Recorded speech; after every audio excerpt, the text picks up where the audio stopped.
नगर निगम चुनावों को लेकर कांग्रेस पार्टी द्वारा प्रभारी नियुक्त पूर्व प्रदेशाध्यक्ष सुखविंदर सिंह सुक्खू ने आज धर्मशाला में कांग्रेस नेताओं व कार्यकर्ताओं संग मिलकर आगामी रणनीति तय की।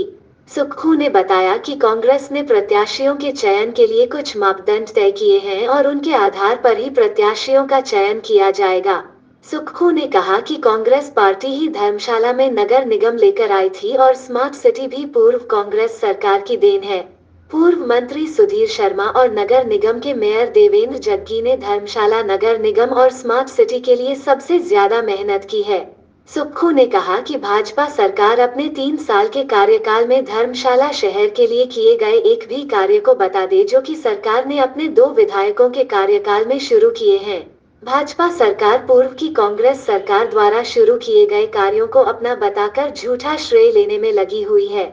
सुक्खू ने कहा कि आगामी नगर निगम चुनावों में कांग्रेस बड़े अंतर से जीत दर्ज करेगी और मेयर व डिप्टी मेयर भी कांग्रेस की ही होंगे।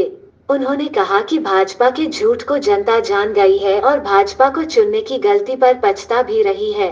सुक्खू ने कहा कि भाजपा का दम्भ जनता जल्दी ही दूर करेगी। ब्यूरो रिपोर्ट, RV7 न्यूज धर्मशाला। चर्चा ये की गई कि चुनाव कैसे जीतना है और निश्चित तौर पर जो विकास हमारे पूर्व विधायक सुधीर शर्मा जी ने यहाँ करवाया, चाहे वो स्मार्ट सिटी को लेकर था, चाहे वो धर्मशाला को नई कारपोरेशन दी है। आज़ादी के बाद ये दूसरी कारपोरेशन बनी है, ये बहुत बड़ी बात है। और उस विकास को जब चुनाव हार गए, हमारे जो मेयर है प्रत्याशी जग्गी जी ने आगे बढ़ाया, तो आज सवाल ये पैदा होता है कि इतना काम करने के बाद हम ये चुनाव कैसे जीते।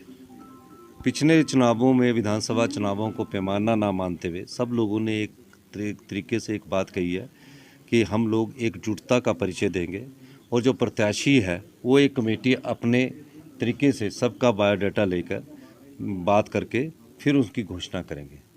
और सुधीर जी ने भी कहा कि इस चुनाव को हमने युद्ध की तरह लड़ना है। मैंने को इसमें हम और जग्गी जी ने भी कहा कि हम सब लोग इकट्ठे होकर लड़ेंगे। कुछ लोग अगर आनाकानी करते ना होते हैं, हर राजनीतिक चर्चा होती है, उनके साथ भी हम बैठकर बात करेंगे। क्या कहेंगे? मैं तो आपके माध्यम से उनको वो जो काला अध्याय की बात करते हैं, मैं ये चाहता हूँ कि जो हमने अध्याय लिखा है उस पर वो जवाब दे।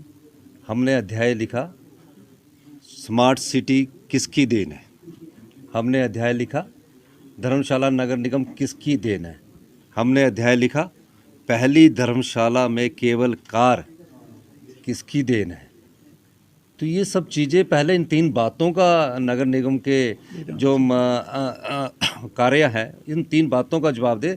और केश पठानिया जी बताए कि आपने जो काला अध्याय कांगड़ा की राजनीति और धर्मशाला की राजनीति के लिए कहा है, कोई एक कार्य पिछले 3.5 साल में भारतीय जनता पार्टी की सरकार, जब से जयराम जी की सरकार आई है, एक कार्य भी अगर धर्मशाला में गिना देंगे तो हम आप जो कह रहे हैं उसकी हर बात का जवाब देंगे।